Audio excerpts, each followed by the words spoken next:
2 jours durant, Libreville a abrité les premières journées d'études de l'Institut universitaire des sciences de l'organisation sous le thème gouvernance, approche et conceptuelle et savoir endogène. Et la clôture de ces assises était dirigée par le ministre de la bonne gouvernance et de la lutte contre la corruption au Gabon, Francis Nkeya Nzige. Pierre Claver est là et Gabriel Guinalemami pour le point. Les premières journées de l'USO qui se sont déroulées pendant 2 jours ont permis aux participants, notamment les chercheurs du laboratoire de recherche en sciences de l'organisation de cet institut, de comprendre la notion de bonne gouvernance durant les différents panels. L'un des mérites de ces journées a été précisément d'avoir échangé les expertises et les expériences. Je ne le répéterai jamais assez. Le gouvernement tient et tiendra ses engagements sur sa ferme volonté de faire reculer la corruption et la malgouvernance.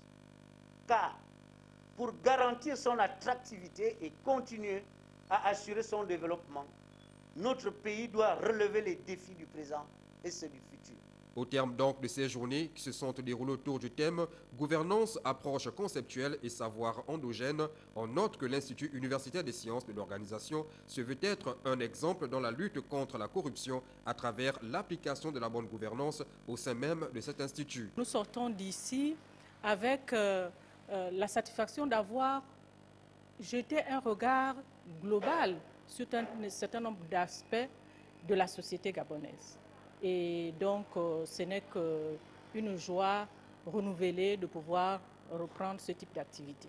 La bonne gouvernance est un concept mis en place par le gouvernement pour permettre une politique de développement du pays. Elle devrait s'étendre dans tous les domaines d'activité, à l'instar de l'enseignement supérieur. L'ISO, qui veut s'arrimer au dit concept, reste un exemple à